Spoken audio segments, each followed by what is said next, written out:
आधी रात का समय था। घर के भीतर हर चीज पूरी तरह शांत पड़ी थी। उस गहरी खामोशी को अचानक लकड़ी के दरवाजे की धीमी करकराहट ने चीर दिया। दरवाजा अपने आप खुल रहा था। कमरे में फैली अंधेरी हवा एक पल में भारी सी महसूस होने लगी। बड़े बिस्तर पर लेटा अर्पित झटके से उठ बैठा। उसके चेहरे पर डर साफ दिखाई दे रहा था। उसकी सांसें तेज हो चुकी थीं। उसकी आंखें सीधे दरवाजे पर टिक गईं। कमरे के बाहर खुली काली दहलीज चुपचाप खड़ी थी, लेकिन घर में और कोई नहीं था। ये वही पुराना मकान था जहां वो पिछले 2 हफ्तों से अकेला रह रहा था। शहर से दूर गांव के किनारे खड़ा वो घर रात में और भी अजीब लगने लगता था। रात की हर छोटी आवाज अब डरावनी लगती थी। हवा की सरसराहट, छत की धीमी खटखट और अब ये खुला दरवाजा। अर्पित धीरे से बिस्तर से उठा। उसकी हर हरकत में सावधानी साफ झलक रही थी, जैसे वो हर आवाज को ध्यान से सुन रहा हो। फर्श की ठंडक उसके पैरों में चुभ गई। हर कदम के साथ उसकी धड़कन और साफ सुनाई देने लगी।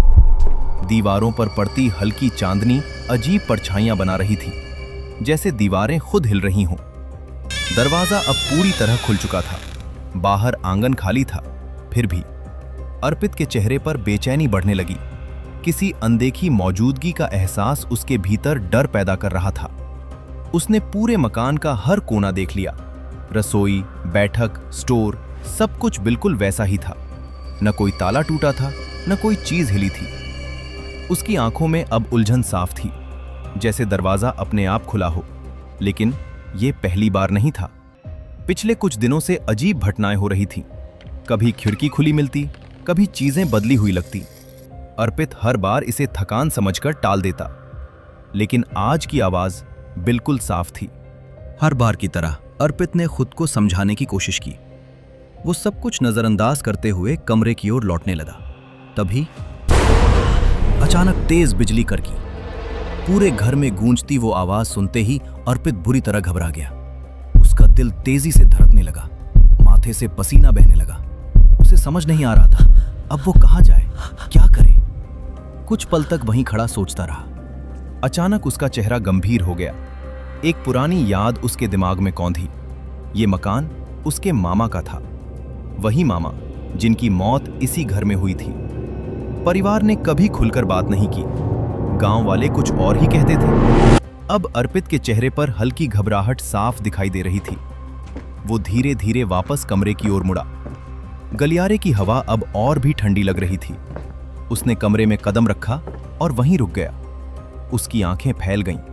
अचानक दरवाजा बंद हो गया, पूरी तरह बंद। उसके माथे पर पसीने की बूंदें उभर आईं।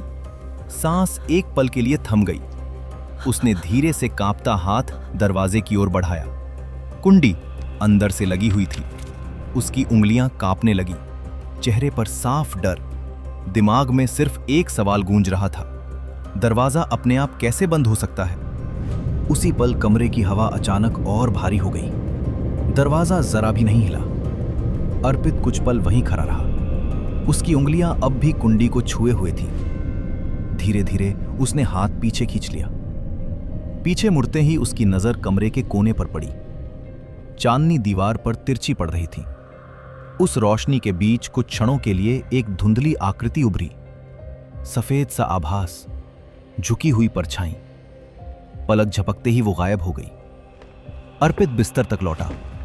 उसके कदमों की आवाज कमरे की खामोशी में साफ गूंज रही थी। वो बैठ गया, फिर लेट गया। छत से आती हल्की खटखट, गलियारे से गुजरती ठंडी हवा, दरवाजे के पास जैसे किसी की धीमी मौजूदगी। रात लंबी होती चली गई। पूरी रात बेचैनी बनी रही। धीरे धीरे थकान ने उसके शरीर को जकड़ लिया। डर और बेचैनी के बीच उसकी आंख लग गई। रात की आखिरी परतें धीरे धीरे ढह रही थी। नींद गहरी नहीं थी, बेचैन थी। अचानक दृश्य बदल गया। वो उसी घर के आंगन में खड़ा था, लेकिन घर वैसा नहीं था। दीवारें काली पड़ी थीं। हवा में धुएं की गंध घुली हुई थी। आसमान पर अजीब लालिमा तैर रही थी। जमीन पर राख बिखरी थी। आंगन के बीच एक आकृति खड़ी थी। झुका हुआ शरीर, सफेद धोती, चेहरे पर जले हुए निशान, आंखों में ठहरी हुई पीड़ा। हवा का एक झोंका उठा। दीवारों से फुसफुसाहटें निकलने लगीं, टूटी फूटी आवाजें, दबे हुए चीखों की परछाइयां। अचानक चारों ओर आग की लपटें उठीं। घर जल रहा था। दरवाजे पर कुछ परछाइयां खड़ी थीं, स्थिर, निर्दयी। आंगन में गिरा हुआ एक शरीर तड़प रहा था। लपटें ऊंची होती गईं, सब कुछ धुएं में घुल गया। अंधेरा। अर्पित झटके से उठ बैठा। सुबह की फीकी रोशनी कमरे में फैल रही थी। कमरे में जली हुई लकड़ी जैसी गंध तैर रही थी।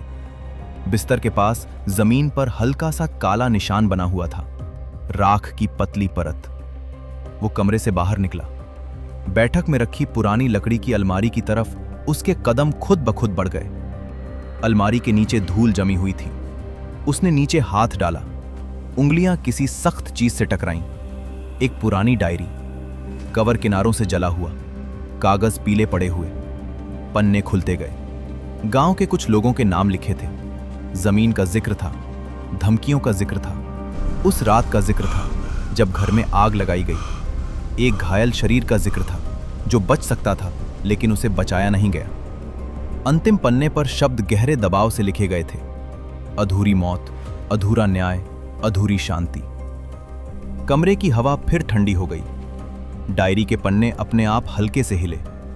पीछे से धीमे कदमों की आहट आई। दीवार पर उभरती आकृति अब साफ थी।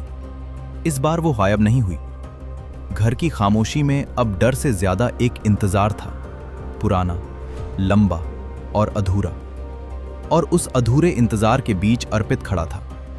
अब उसके सामने सिर्फ डर नहीं था, एक सच्चाई थी, और उस सच्चाई के साथ जुड़ा हुआ एक अधूरा बदला।